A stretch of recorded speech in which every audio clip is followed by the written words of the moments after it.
was watching a video on TikTok, and Kiki Palmer said she stays in connection with herself by questioning herself. And one of her questions is, why am I doing this? So I asked myself, why am I doing this? And my answer was freedom. I believe in miracles. I believe that following my intuition will lead me to the physical experience of my manifestations. I believe it'll allow me to use my natural gifts and help others to free themselves. Though every day is a daily journey, it's been rewarding. Increasing my faith and trusting my higher self to guide and lead me. Every day I'm successful, even if it's just simply in surviving. Making it through the day with my mind intact, being able to smile and carrying the continuity of kindness to others. It's still a major contribution to the collective. Though I'm experiencing a fragment of the unfolding each day, I know the bigger picture will reveal itself. Zooming out to truly zoom in.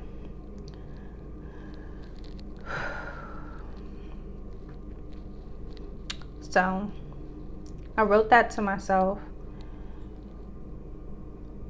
early in the day on Monday, 12/5. And I didn't have any money to extend my stay at the hostel. And I called my mom and I told her, and she was crying because she's like, well, what are you going to do? And she didn't have any money. And I'm like, I don't know, Mom. I'm just going to go back to the hostel. And they had my stuff in their office. I was like, I'm just going to go back to the hostel and get my stuff. And I'm just going to go from there. If I got to sleep outside today, then that's just what I have to do. So I walked in the hostel and I was talking to the staff there. Those girls were so beautiful. And I tell you, and I'm talking about their souls. I mean, they're beautiful women, but just angelic souls. It was almost like God put them there just so that they could interact with me. And I'm going to give Seaside a big shout out. So Hind and Leandra and Rhonda, you ladies really helped me to change my perspective and to ultimately change my life. Your encouragement and your kindness to me while I was at Seaside. So I was there with them and I went back and I was talking to them and I'm like, I don't have any money today. And they were like, well, Dana, where are you gonna go? And I'm like, I don't know. And they were like, well, you can't sleep outside. Like, you're beautiful, you're a woman, it's dangerous. And I was just like, I know. And they were like, have you asked anybody for help? And I was like, no, because, as I embarked on my journey, I heard God early, in my journey telling me not to ask anybody for anything. That my whole point of being on the journey that I was on was to surrender to Him so that He could demonstrate to me that I was worthy of receiving through His divine way of offering, right? And providing for me. But then I did get to a point where I began to realize that there was a shift in the energy. And if you're a spiritual person, when God is more present, and not that He's not always present, but when He's like orchestrating and ordaining things to when He kind of backs up, you can feel the energy shift. And I have felt it, but because this is my first time really surrendering and being in my full receptive feminine energy, I really couldn't tell the difference. So I knew at that point that, them telling me and encouraging me to reach out to somebody was God's way of saying, now is the time to actually ask for help, right? We could be so far in this journey that, and when I say in this journey, I mean the journey of life, where we're navigating life all on our own and we don't want to ask anybody for help because of our survival mode, right? Because of our scarcity mindsets, our fear of abandonment, our fear of rejection.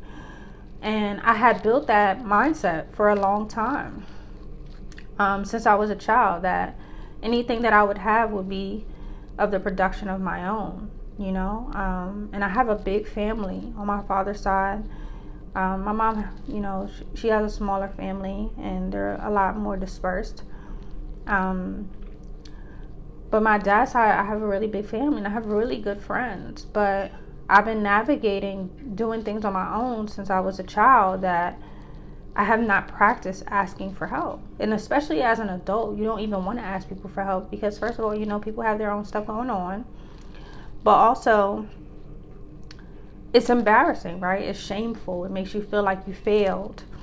And I shared a quote on Instagram earlier this week, and I said, you know, you're not afraid to fail. You're afraid for people to know or for people to think that you failed, right? And a lot of times that perception is more important than us actually being able to have our needs met. So I told the girls at the hostel, you know, that I didn't have any money, and they encouraged me to reach out to my family. And this was the message that I sent with tears in my eyes and complete fear. And I said, I know it's late there. I'm sorry for the time, because Honolulu is 5 hours ahead of, 5 hours behind. I can't remember. Yeah. It's been months now since I've been there. I really can't remember. But it's a 5 hour difference. I said, I know it's late there. I'm sorry for the time. It took a lot for me to write this. It's very hard and uncomfortable. I was so embarrassed to be sick in 2020, and I've been hiding ever since. Everyone has their own problems and are navigating life in the best way they can. So it just feels so selfish to need support. But I do. I quit my job, sold my car, and came to Hawaii.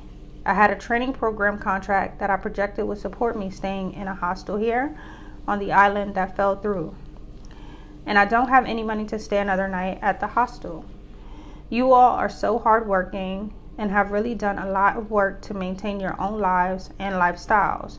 As an adult, I know the expectation is that I do the same, but I literally don't have the mental space to keep pushing.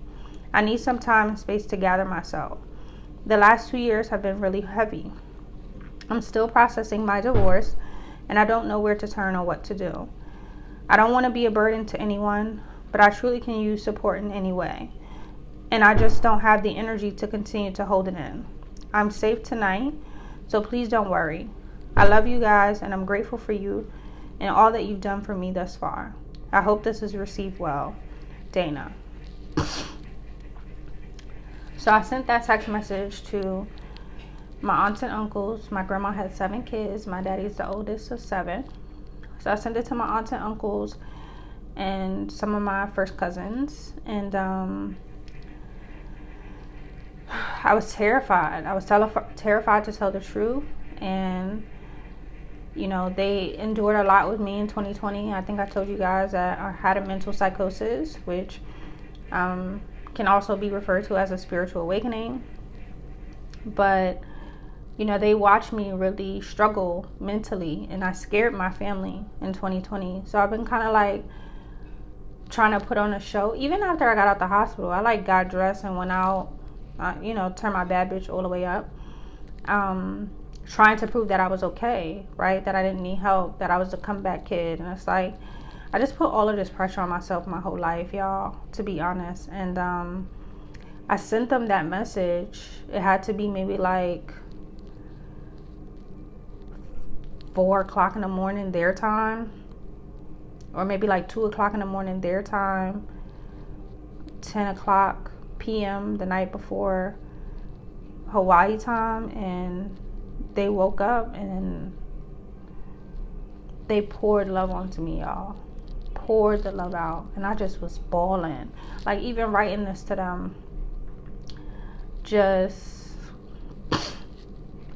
it tore me up, because I had never been so honest and so transparent before in my life. And they helped me out, and they took care of me, and I'm forever grateful for that, because it showed me that people do love you. They do care about you. You just have to be willing to be transparent and get out of your own way. So, like, comment, and subscribe. Follow me on Instagram at simply_DP. Thank you so much for being here with me. Bye.